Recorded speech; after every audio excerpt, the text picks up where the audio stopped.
Here.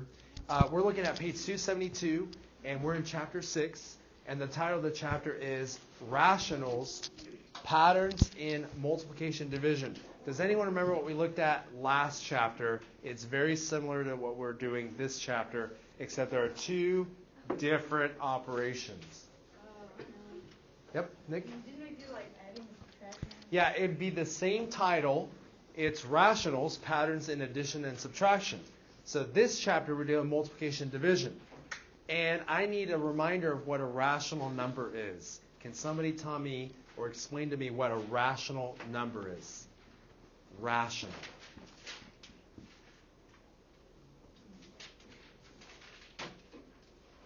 Yes, I see those hands.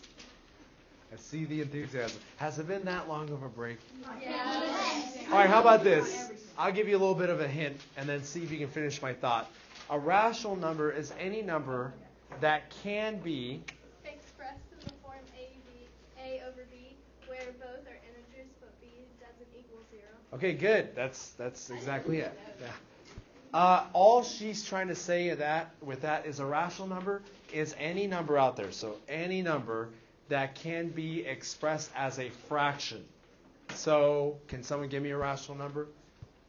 Just throw out a rational number.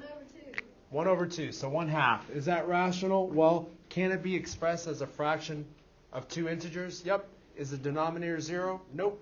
This is a rational number. But here's another rational number. It's 10. You're right. 10 over 1. So that's rational.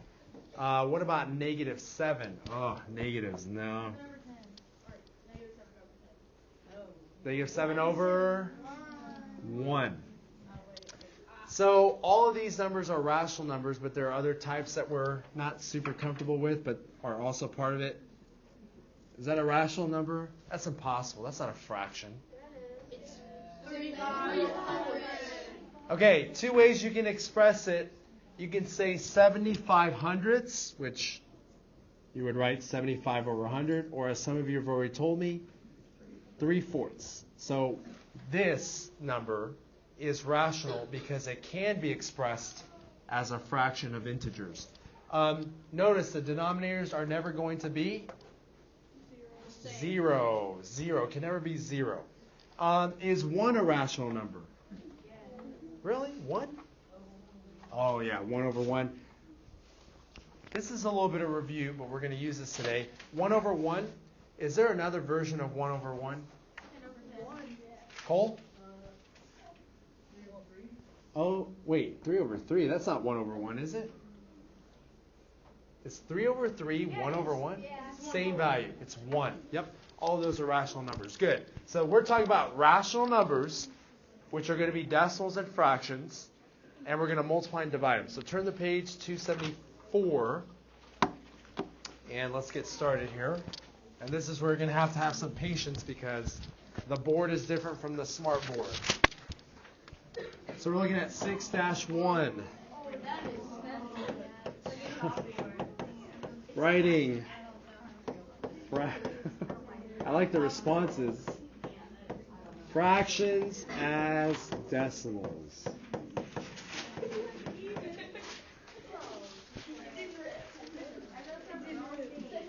That's all right. All right, I'm asking this from the people in the back. The people in the back, can you read that clearly? Yeah, I just can't see over Swivl. I can't Swivl. So when I move, that's hard. But you can see the board. Yeah. What about you guys in the middle with Swivl? So we'll, and I'll adjust Swivl. I'll look at the video and see if I can move them. I think I can move them down a bit.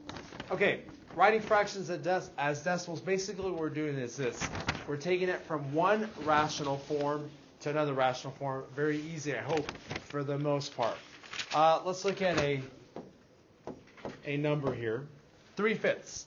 I want you guys to tell me what that is. There are many things that is without me saying it. Sarah? It's a fraction. What else is it? It's a rational number. What else is it? Nope. That's okay. What else is this? This 3/5. It's a fraction. It's a rational number. Do you guys remember what a ratio is? Ratio. It's a ratio. 3 to 5. Okay, it's a ratio. What else is it? Should we already say A division problem? It's a division problem. 3 divided by 5. That's correct. So I have 4 things so far. Does anyone know what a fraction even is? What's a fraction? It's a part of a whole number? part of a whole. So is this a part of a whole? Yes. Mm-hmm. There are many things we can call this, but I want us to emphasize, I think, Annie, you said division? We're going to call it a division problem. It's 3 divided by 5. Any fraction can be rewritten as a division problem, and that's 3 divided by 5. Now, if I actually wanted to do the 3 divided by 5, I would use this form right here, and which number would go in the box, and which number would go outside the box? Chelsea? Okay, now I'm going to ask you all this question. Does it matter which number goes in the box and which number goes outside the box? Raise your hand. Okay, I heard a bunch of yeses, but are you sure about it? I mean, I can't switch the 3 and the 5? Okay, can I ask you this question? Is this number right here bigger or smaller than 1? Smaller than 1. It's smaller than 1. How many of you agree with that? This number is smaller than 1. Here's the new part. What? Well, this is the cool part. Ready? Oh, snap. Like it. I'll show you more of that later. Yeah, what happened? It was that quick. Anyway, doesn't matter which one comes first, and the answer is yes, because this number is smaller than 1. If I switch these two numbers, I get 5/3, right? Is 5/3 greater than or less than 1? Greater than. So didn't I switch the value if I switch the numbers? So you got to make sure you put these in the right spots. This is how I remember it. The first number here, whichever one you want to look at, is always going to go in the box. Always. Always. Always. Mr. Ray, what if they were switched? Always. So you're always going to put that 3 in the box or that 3 in the box. The 5 goes outside. Okay. Let's divide this one out real quick.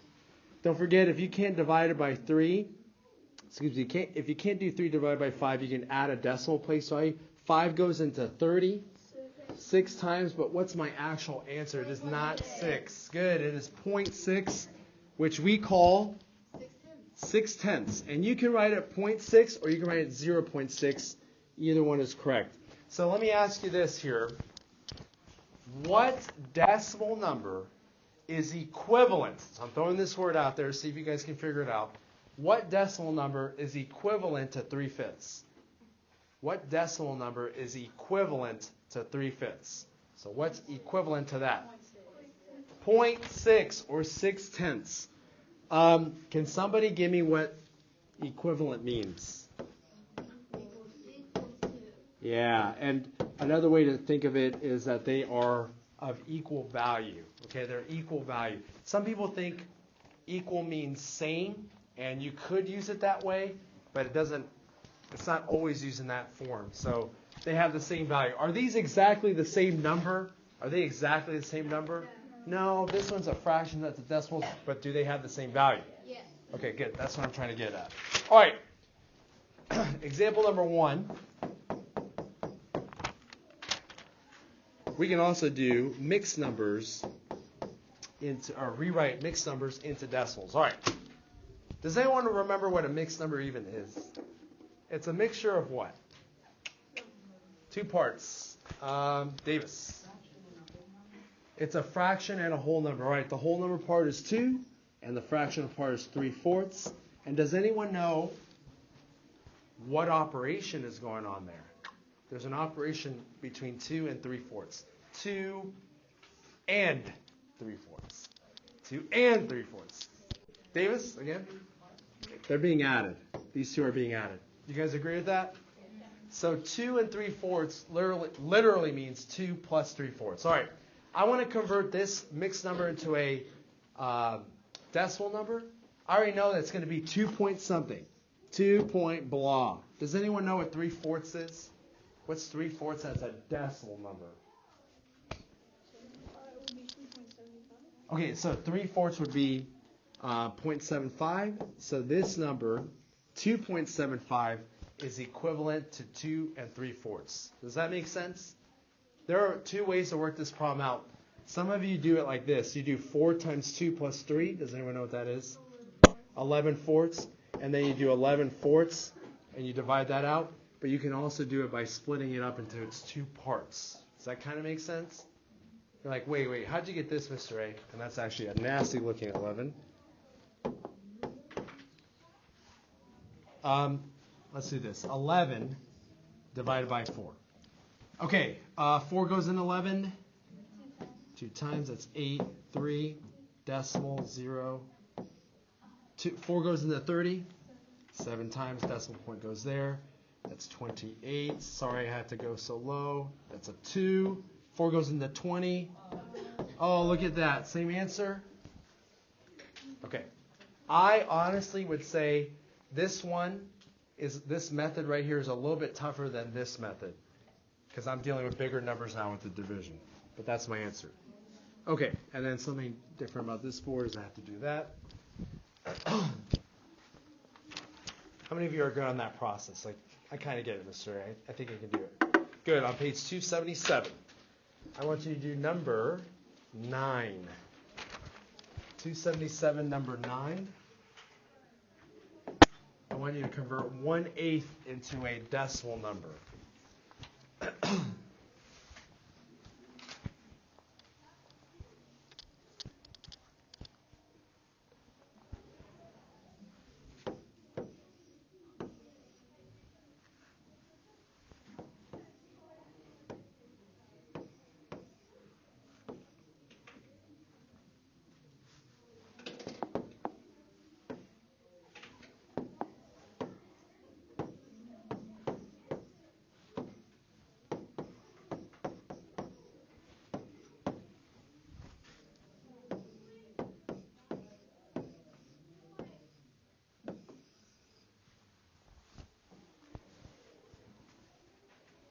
All right, so if you work it out, you should get something that looks like 125 thousandths. How many of you got that?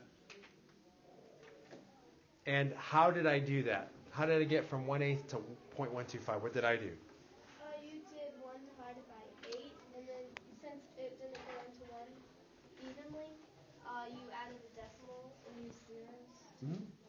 So I did that long division process, and I'm going to tell you this right now. Did anyone, and answer honestly, did anyone already know that? You already know that 1/8 is 0.125? You memorized it? Okay, that's fine. So as you keep doing these, I know it's like, someone memorize that? Okay, it's possible. Do you know how it's possible for all of you to memorize that? Like you stare at it for a long time and hope it seeps in. No. Guys, I'm so sorry. That's not how you do it. You write it on a piece of paper, put it under your pillow, and fall asleep at night. Yeah. Actually,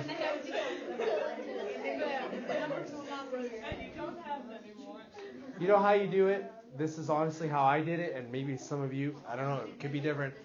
I've done this problem so many times that by the time I get to 1/8, I'm like, 0.125. In fact, does anyone know what 2/8 would be? Double that, right? So it'd be 250 thousandths, which is also known as 25 hundredths. And you're like, wait, how does that? Ready, guys? Watch this. I'm going to multiply it by 2, which is 2 over 1. You guys okay with that? All right, that's 2/8, which is also known as what? 1/4. We said it's double that. Yes, it's 0.25. You see that? No? Some of you? Hold on. Oh, I get it. Do you see what I did here? I got this. And then what is 2/8? 1/4. And what's 1/4 as a decimal? 0.25, which is double that. Okay, but anyway, that's extra.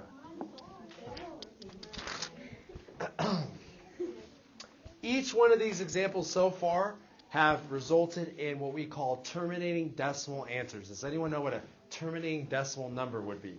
What does that mean, terminating decimal number? A number that doesn't repeat. Yeah, a number that doesn't repeat and has an end. It has a termination point. That's what we've dealt with so far. Let's deal with one that does not end, and how do we handle it? All right, go ahead and convert that into a decimal number. So 2/3, I want it as a decimal number. You're like, how do I do that? Well, remember how we did the other ones? You do 2 divided by 3. So figure that out.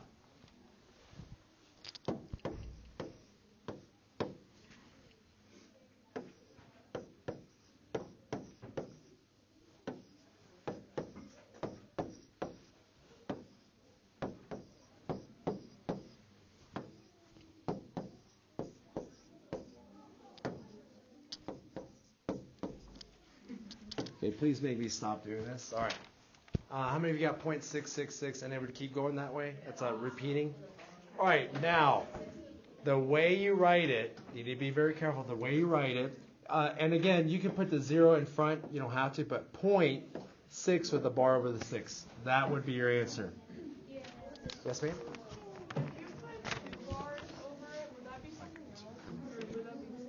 Yeah, I think you asked me that. Was that you who asked me that before Christmas break? Someone asked me that same question, like 2 bars. I'm not familiar with the 2-bar number, but for some reason it seems like there should be, but not for repeating right now. Maybe I can look it up. Okay. But no, don't do 2 bars on it for these answers. Let me give you a way that I do not want you to write this answer. Do not write it like this. Why not? Okay, but technically, doesn't that still come up to that? Yeah. Okay, do you guys know that we have to write things in certain forms? I call this right here redundant. That means it's unnecessary. Isn't this the same thing as that? Okay, but we had to add an extra 6 and then put that bar over it. That's unnecessary. Just put the repeating digits once, then the bar over it. You're done. All right, how many of you got that, by the way? 0.6 repeating? What if I left your thing? That's okay. No, you got it. All right. Let's go with example 2 then. Example number 2. We're going to take 5/11ths and we're going to turn that into a decimal number written in the proper form. So go ahead and change that to, yeah, you guys can go ahead. I think you guys are ready for this on your own. So 5/11ths, you change it to a decimal.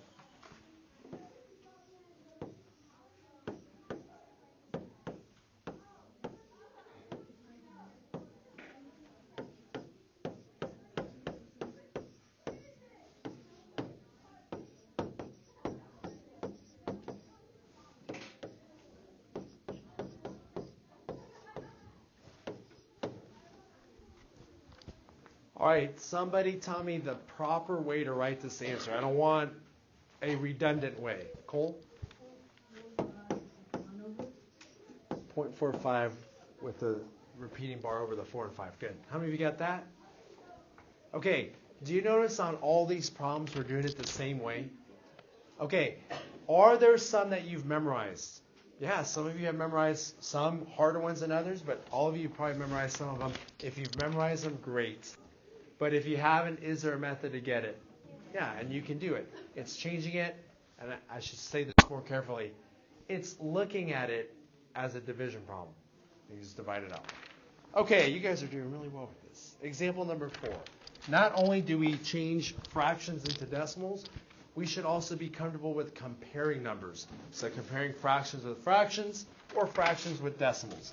So example number 4, we're going to look at A. 7/8 and 5/6. All right, so listen carefully. When I'm comparing 2 fractions, the best method or the easiest method is to get common denominators. Okay, you're dealing with 2 fractions to get a common denominator. Does anyone know what the LCD is? What's the least common denominator between 7/8 and 5/6? There are an infinite number of denominators. I want the least. Betsy. Well, so 6 goes in 24. There you go. 24. That's all right. 24. So I want both fractions to have a denominator of 24. That's okay. It happens. 24 is the denominator. What do I multiply 7/8 by to get a denominator of 24? What do I multiply 7/8 by to get that denominator? Josh? 3 over 3. Very good. What do I multiply 5/6 by to get a denominator of 4 over 4? Good. I think I'm hearing it. All right, so what's the comparison symbol between these two? 21/24 is greater than. Therefore, 7/8 is greater than 5/6. Now, how much greater is 7/8 than 5/6? It's 1/24. Is that a big difference? Is that like a huge difference? No. It's a slight difference, and this is the easiest way to see it. All right. So, I like the excitement. Okay. B is tricky for a couple reasons, and if you're looking at it, it'll help you out, especially later on. All right, I'm comparing a fraction and a decimal. And my recommendation is when you have one of each, make them both into decimals. Okay, make them both into decimals. So do I need to change negative 0.75? Nope. But what does negative 3/5 become? Negative 6/10. Good. There you go. Negative. I'll put here 0.6, and then here we still have our negative 0.75. Okay, you got to be careful here because there are two things that were hard. You first had to convert it. That's not too bad. But you have two negatives, so you got to be looking at those carefully before you start comparing. So what's the comparison symbol? Negative 0.6 is blah to negative 0.75. Rachel? It says less than. I guess it does look kind of less than. There's a tricky part. So, wow. Is it greater than? Wait. Listen to my question. Ready? Listen to it real quick. I thought 6/10 was less than 75/100. It is. But it's negative 6/10 and negative 0.75. So you kind of reverse that statement. Okay? Does that make sense, guys? My question that I asked, 0.6, I thought it was smaller than 0.75. Yes, that's correct. But negative 0.6 is going to be greater than negative 0.75. Another way to look at it, if this were 0 and this were negative 1, tell me to stop when I reach negative 0.6, all right? So I'm going to go this way. Negative 0.6. Okay, I would say like right here, that's good enough. And then tell me to stop when I get to negative 0.75. I'll keep going. Somewhere around there. Okay. Do you see how negative 0.6 and negative 0.75? Negative 0.6 is greater than negative 0.75. No, that's for me to visualize it. You just need to figure this out. You guys are doing very well on this. On page 277, go ahead and try out number 12. I want you to compare those two.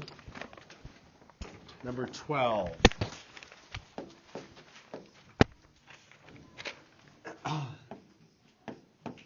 And by the way, on number 12, it says state the greater number for each pair. So you just need to circle which one of those 3/8 or 10/33 is bigger, is greater.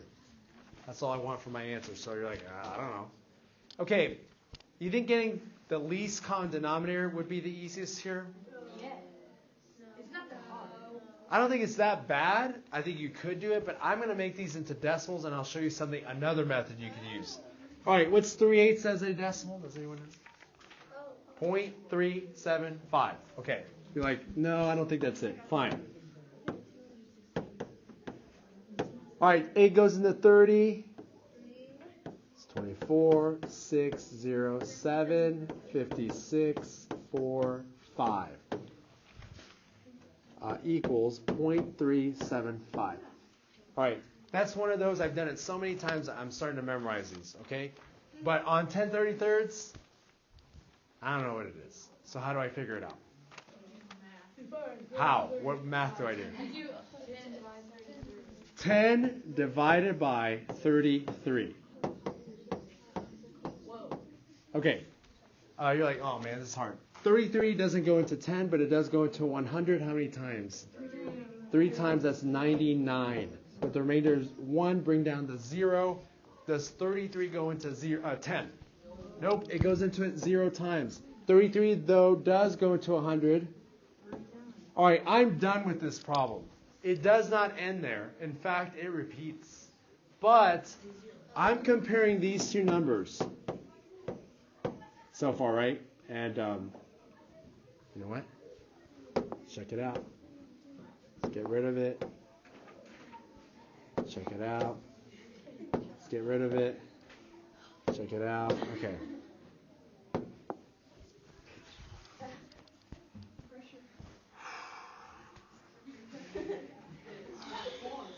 All right.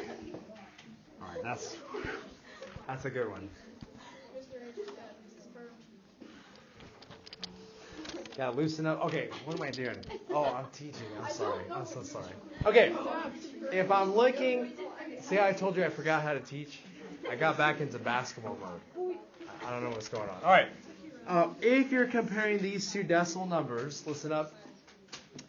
You compare place values one at a time. So listen, compare the tenths. Which one's bigger? They're equal. So now I'm going to move to the hundredths. Which one's bigger?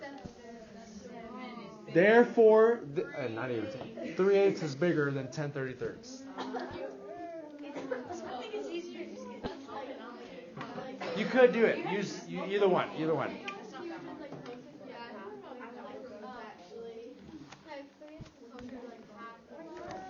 It's 5/10 away from half, and that one is farther away. You could do that. Yeah. Yes. What I would say, though, is... Yeah, I would say that's a good way to confirm your answer. Like, did I do this right? I don't know. Does this make sense compared to this? Yeah, it does. You said this is closer to half, right? I believe you. This one's not as far. This one's a little bit further. So that should be my answer, and this confirms it, right? So, like, you know it. You're not doubting. You know it for sure. All right. Last one I want you guys to do on your own. Number 13. This one's all you now. Number 13 looks so easy, and it is.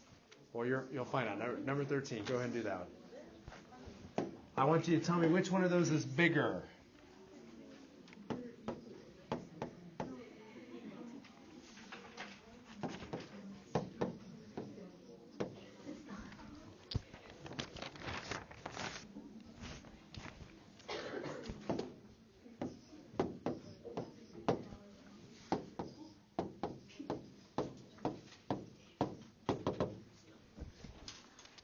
Okay, how many of you are okay with negative 3/4 being negative 0.75? All right, I made them both decimals.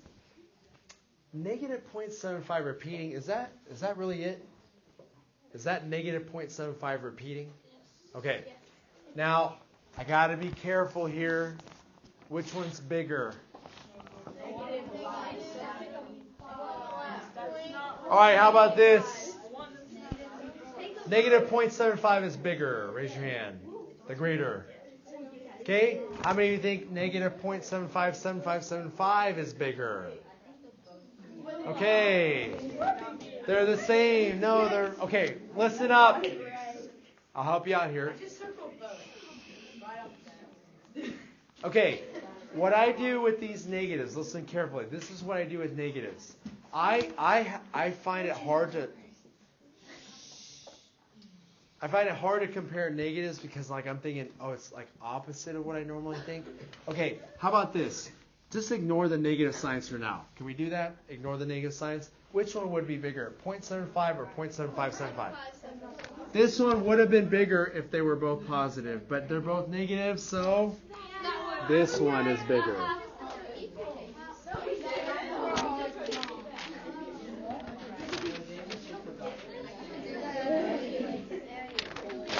You guys are demonstrating that you know how to do this very, very well.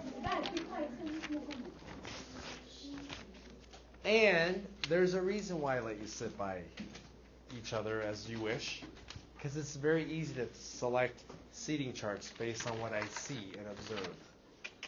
Okay, hint, hint, if you didn't get that. All right, your assignment. Wow. So your homework tonight is going to be 15 to 37 odd. 277 to 278. All right, go ahead and get that started. Goodbye, Swivl.